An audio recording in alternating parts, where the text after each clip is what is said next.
Assalamualaikum warahmatullahi wabarakatuh.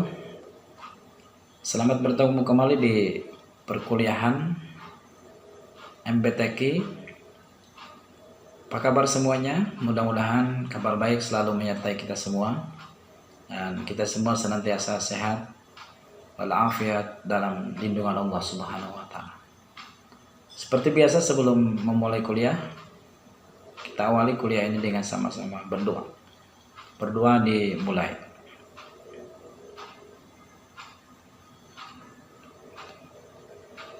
Berdoa selesai.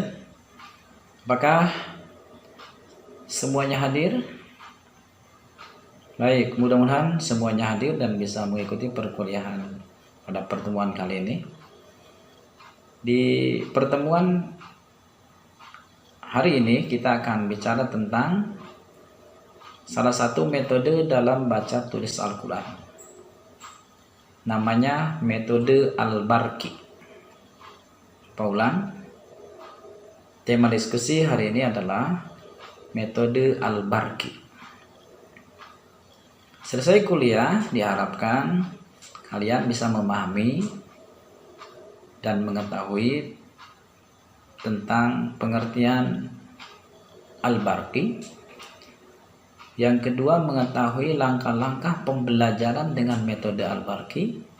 Dan terakhir, diharapkan kalian bisa mempraktekkan pembelajaran metode Al-Barqi.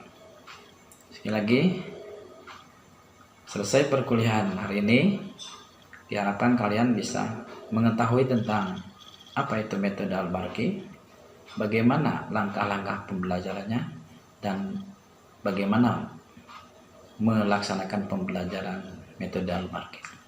Nah, rekan-rekan mahasiswa yang berbahagia, Al-Barqi itu diambil dari bahasa Arab barkun, artinya kilat. Kenapa disebut kilat? Karena oleh penemu metode ini diharapkan anak setelah mengikuti pembelajaran dengan metode Al-Barqi bisa membaca Al-Quran dengan cepat. Ingat, ketika kita menjelaskan tentang prinsip atau latar belakang munculnya metode-metode baca tulis Al-Quran, salah satunya adalah adanya kecenderungan dari peserta didik dan masyarakat yang ingin serba cepat. Kehadiran metode ini adalah dalam rangka menjembatani kecenderungan itu. Jadi secara bahasa, metode Al-Barqi itu diambil kata barkun, artinya kilat. Nah, perlu diketahui bahwa penekanan dari metode Al-Barqi ini adalah selain peserta didik mampu membaca Al-Quran, ada pertimbangan lain. Pertimbangan lain yang dimaksud adalah durasi waktu yang tidak terlalu lama. Itulah sekilas tentang metode Al-Barqi. Nah, sekarang kita akan bicara tentang sintak dari metode Al-Barqi atau langkah-langkah pembelajaran dari metode Al-Barqi. Kita tahu bahwa metode adalah sebuah cara untuk menerapkan sebuah langkah-langkah, maka di situ perlu sebuah metode.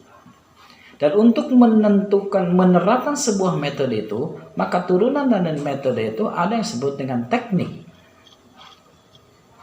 Jadi Bapak ulangi, metode adalah sebuah cara. Nah, untuk menerapkan sebuah metode, maka ada turunannya. Turunan itulah disebut dengan teknik. Maka kalau kita bicara tentang metode Al-Barqi, maka mau tidak mau berbicara tentang teknik. Nah, dalam metode Al-Barqi ada 3 teknik atau teknik yang diterapkan dalam penerapan metode Al-Barqi. Kita singkat menjadi SAS. S-A-S. Bisa diulang? SAS. S-A-S. Singkatan dari apa? SAS. Yang pertama, struktur, analisis, dan sintesis.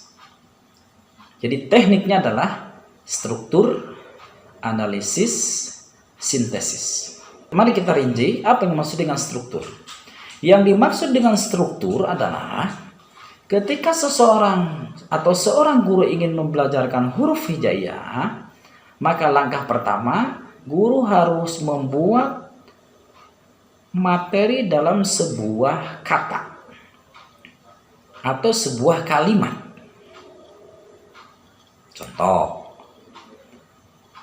saya misalnya mau mengajarkan pada pertemuan ini huruf hijaiyah. 1 alif, 2 da, 3 kaf, 4 ta. Jadi ada 4 huruf yang saya ingin ajarkan hari ini, misalnya 1 huruf alif, 2 huruf da, yang ketiga huruf kaf, yang keempat adalah huruf ta. Maka saya sebelum mengajar harus membuat sebuah kata, sebuah kalimat dari beberapa huruf itu. Contoh, saya buatlah sebuah kalimat, ada kata di dada. Ada kata di dada. Saya ulangi, ada kata di dada.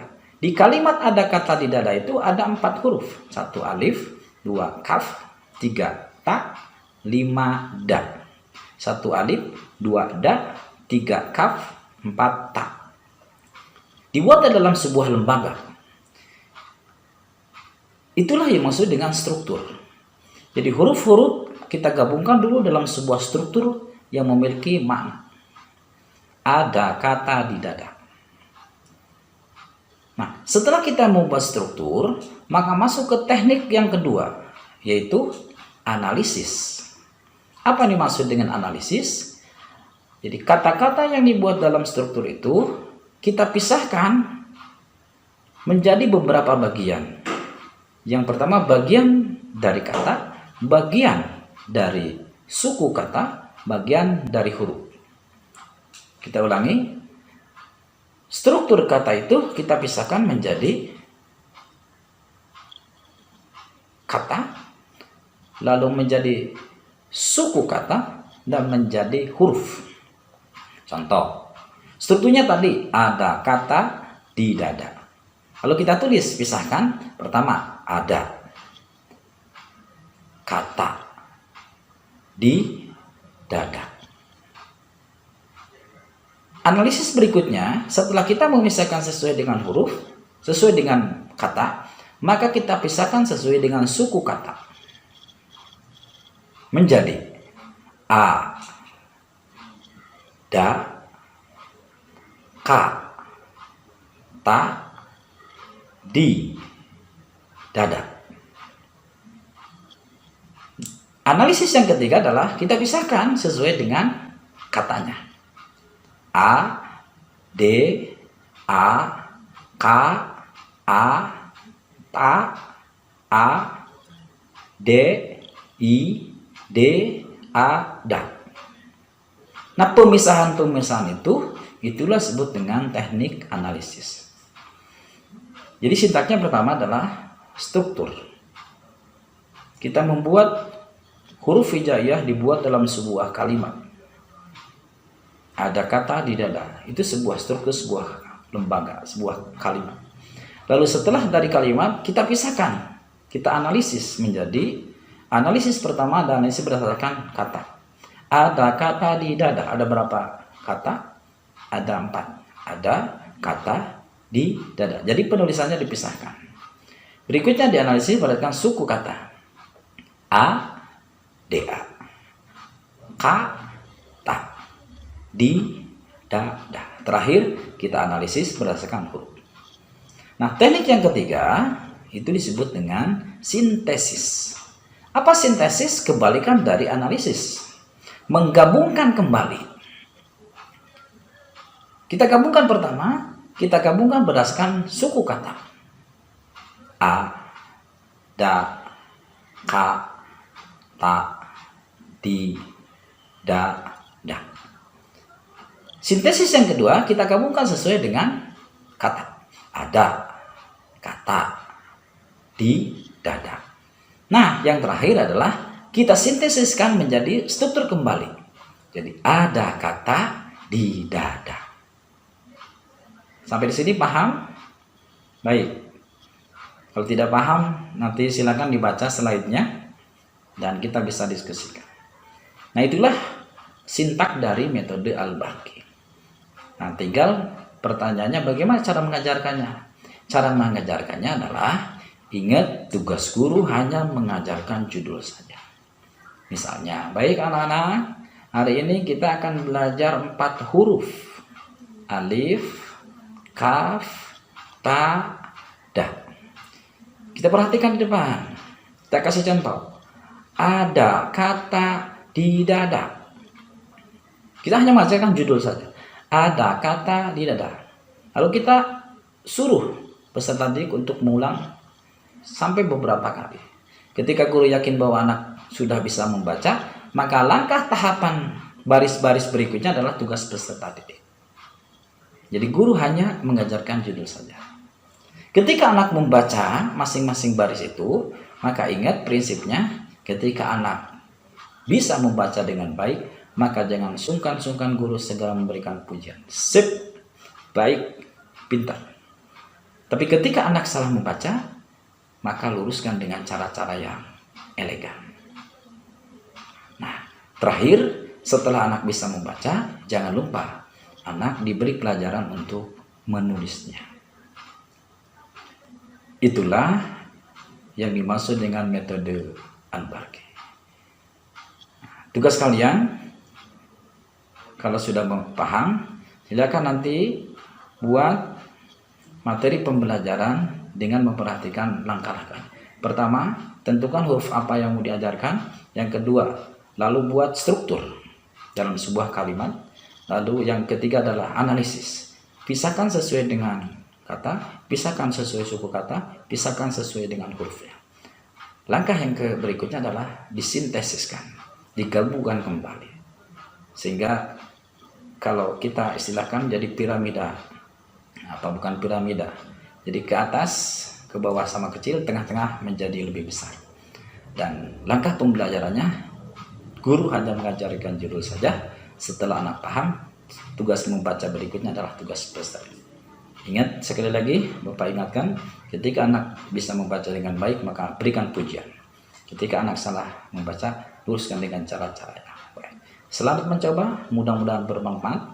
Dan untuk mengakhiri kuliah hari ini, mari kita tutup dengan sama-sama baca Alhamdulillah.